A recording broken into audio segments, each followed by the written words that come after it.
So welcome to Rate My Gadget, and in a previous video I showed the Quest 2 versus Quest 3 graphics, but there was a few comments that these were on games that were not necessarily created or uplifted for the Quest 3. So instead I'm now doing a new video of the DeathUnchained.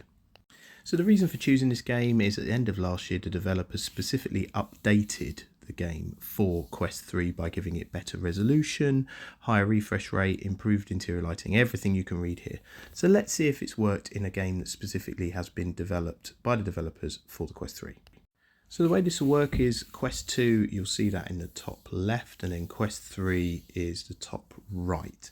In both games I've recorded them at the same output, so unfortunately from the Quest output you can only do it at 60 frames per second, but I've set them to the highest quality, and I'll give you at the end of this my view on what I think overall about playing the game and how much difference it makes in the graphics.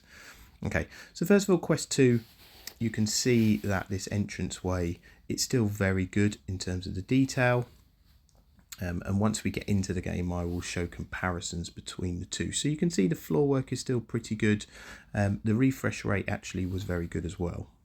So firstly I've frozen it here on the Quest 2, and you can see that the floor on the side is just a normal grey, whereas a Quest 3 here, the floor and the detail of the flag and everything on the side has been upgraded for the Quest 3. Now it's very difficult to tell if they've done that because they've had the opportunity to reconsider the game. However, they claim that it is because of the Quest 3, so there is a big difference there. But if we look at the Quest 2 and I go down to the detail, actually the brickwork is very good, and even on this stained glass window here I would say that it's not any worse than the Quest 3.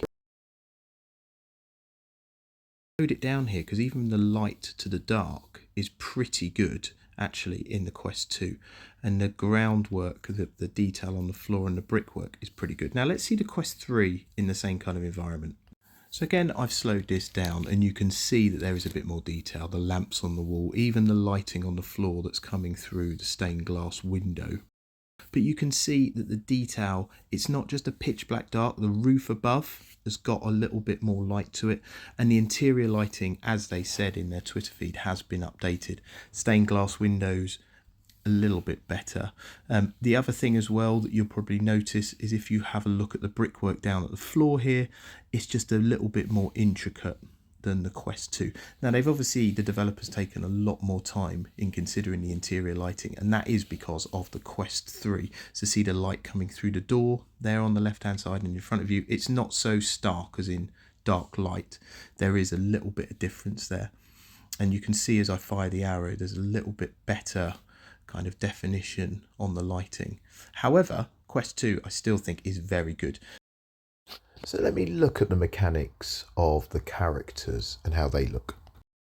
See this outside area on the Quest 2, the enemy in front of me and the detail is very good. And I wouldn't say that it's far less than the Quest 3, but if I stop it there you can see the shadow doesn't exist under the character in front of me, which does add, you know, a little bit of detail that you find later on the Quest 3. But his cloak, everything about him, the mechanics of the way he fights is exactly the same as on the Quest 3. So if you remember that shadow, let me just show you what that looks like on the Quest 3. I've slowed this down, so these four characters in front of me. So again, the detail of the brickwork and everything is far superior, but if you look at the characters, their movement, the mechanics, and I'll show you another clip after this, it is exactly the same between the Quest 2 and the Quest 3. And if you see the shadow as this character's coming towards me, it does add that extra level of detail. But I would argue that if you look at the actual detailing on these characters, so if you remember the way that they attack, the shadowing on their body, the chainmail, all those kind of things, and if I stop here on this kind of zombie creature, the detail isn't any far superior on the Quest 3 to the Quest 2. You can see that the shadowing is very basic, it's not very crisp, and I would even argue if you just go to the face, see it's not particularly detailed. Now I go to the Quest 2, so exactly the same characters, and you can see it's got exactly the same mechanics, exactly the same detail on the characters. And if I stop it there, there is no detail difference between the Quest 2 and the Quest 3. I'll take that one step further. If you have a look at this, the Quest 2 on the top and the Quest 3 on the bottom, you cannot tell the difference. If anything, the Quest 3 has probably less detail with the bricks on the left-hand side. And then, this is obviously in a lighter area of the game, but if I go into a darker area of the game, same again.